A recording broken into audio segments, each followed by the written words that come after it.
পড়ি, নামাজ পড়ার পরে আমরা অনেকে মূর্খ তো, নামাজ পড়ার পরে ইচ্ছা মতো ঘুমাই গেলাম, তাই লাভটা কি হলো? আল্লাহ নামাজ পড়ার পরে আমাদেরকে পরিশ্রমে যাওয়ার জন্য সবচাইতে বেশি হচ্ছে উদ্বুদ্ধ করছে। নামাজ শেষ করো, তারপরে তোমার জীবিকা অন্বেষণে বের হয়ে যাও। জীবিকা অন্বেষণ মানেটা কি? স্টুডেন্ট যারা, সে কি টাকা ইনকাম করবে? নো, তার প্রধান কাজ কি? পড়াশোনা করা। তাইলে আমি ফজরের নামাজ যখন পড়লাম, তারপরে আমার প্রথম কাজ কি হবে? পড়াশোনা করা। কি করা? পড়াশোনা। পড়াশোনার ক্ষেত্রে সবচেয়ে ভালো বুদ্ধি যেটা, সেটা হচ্ছে আগে কোরআন পড়ে নিব। যেমন প্রফেসর মুখতার আহমেদ স্যার বলছেন, আমি তো শুনে খুব মজা লাগলো আজকে, যে আবু হুরায়রা রাদিয়াল্লাহু তাআলা আনহুর যে খেয়াল থাকতো না, তখন মুহাম্মদ সাল্লাল্লাহু আলাইহি ওয়াসাল্লামকে এসে বললো যে আমার তো খেয়াল থাকে না। মুহাম্মদ সাল্লাল্লাহু আলাইহি ওয়াসাল্লাম কি করলেন? তার শরীর থেকে চাদরটা খুলে নিলেন, বললো যে এটা মাটিতে বেছাও। এরপর মুহাম্মদ সাল্লাল্লাহু আলাইহি ওয়াসাল্লাম একটু সেখানে দোয়া পরে একটা ফু দিলেন, বা ওনার হচ্ছে লালার থেকে কিছু জিনিস দিলেন। এরপরে ওই চাদরটা গুটায় বললেন শরীরে রাখো। এরপরে ওই আবু হুরায়রা কি বললো? যা আমি পড়ি তাই আমার খেয়াল থাকে। ঠিক না? আবু হুরায়রা খেয়াল থাকতো না, তার মানে মানুষের মুহাম্মদ সাল্লাল্লাহু আলাইহি ওয়াসাল্লামের এই যে অসাধারণ একটা মানে বরকতের পূর্ণ অসাধারণ একটা হচ্ছে যে দোয়ার বরকতে তার স্মরণ শক্তিটা অন্য লেভেলে চলে গেছে না? তাহলে আমরা যারা এখানে স্টুডেন্টরা আছি, আল্লাহর কাছে কিন্তু মুহাম্মদ সাল্লাল্লাহু আলাইহি ওয়াসাল্লাম তো নাই, কিন্তু তার শেখানোর রাস্তায় আমরা কিন্তু আল্লাহর কাছে চাইতে পারি। প্রথম যে কাজটা করবো সেটা হচ্ছে কোরআন পড়া। প্রথম কাজটা কি? বিজ্ঞানীরা দেখতেছে ব্রেইনের জন্য সবচেয়ে 1 নম্বর খাবার হচ্ছে আলহামদুলিল্লাহ বলা।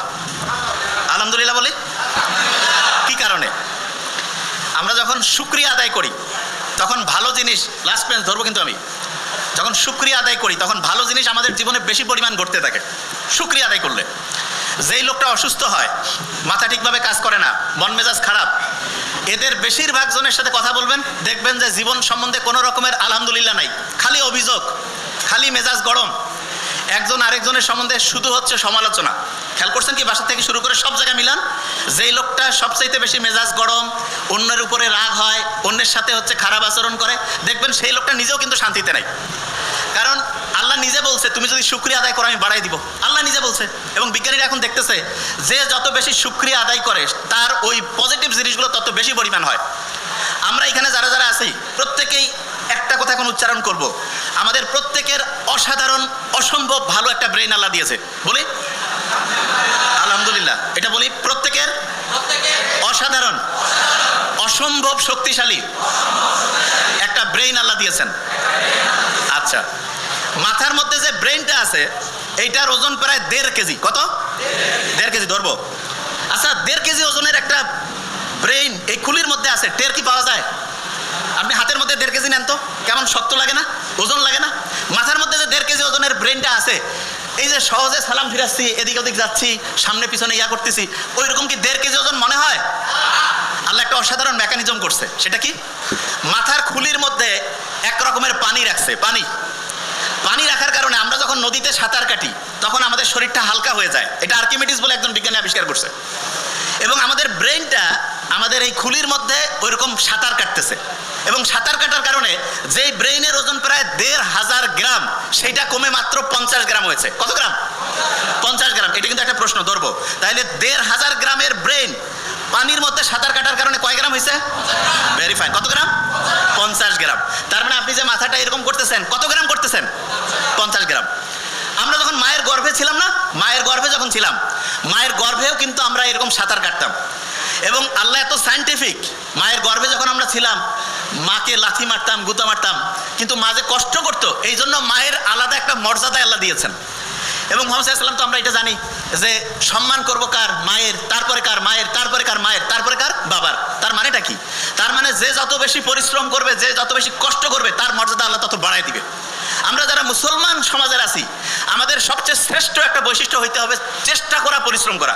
1 নম্বর বৈশিষ্ট্য কি হবে? চেষ্টা করা, পরিশ্রম করা। পরিশ্রম আর চেষ্টা করার যে স্টাইলটা, সেইটা আল্লাহ আমাদের গোটা ডেইলি রুটিনের মধ্যে অলরেডি দিয়ে দিয়েছে। কিরকম? মুসলমান যারা 5 ওয়াক্ত নামাজ পড়ে না, গরুর দুধ থেকে 1-2 দিন পরে কি দই পাওয়া যায় না?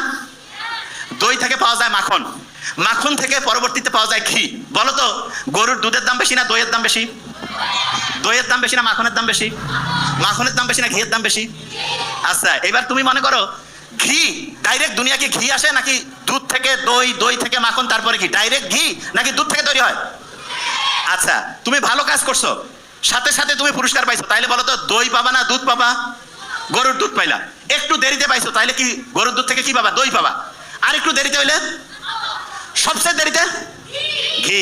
তাহলে সবাই ঘি খাইতে চাও না? এই কও না কেন?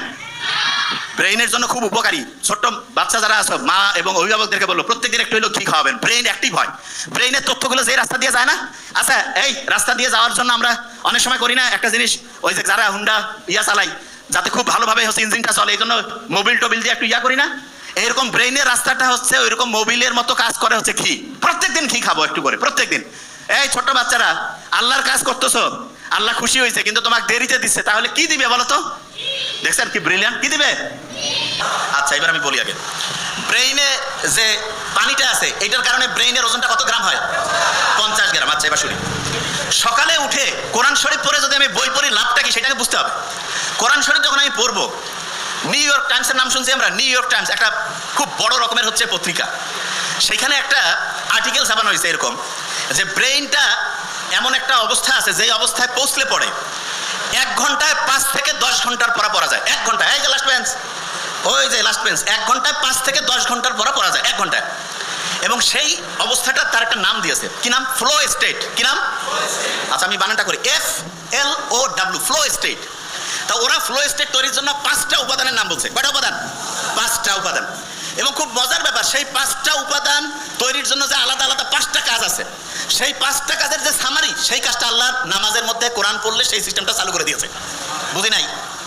একজনকে বললাম যে ভাই তুমি ABCDE 5টা ওষুধ খাওয়া আলাদা আলাদা, আর একজনকে বললাম যে ভাই তোমার 5টা ওষুধ আলাদা খাওয়া লাগবে না, জাস্ট একটা ছোট্ট ট্যাবলেট আছে, সেইটার মধ্যে 5টার সব কানেকশন আছে, কোনটা বেশি দামি হইলো? বুঝি নাই?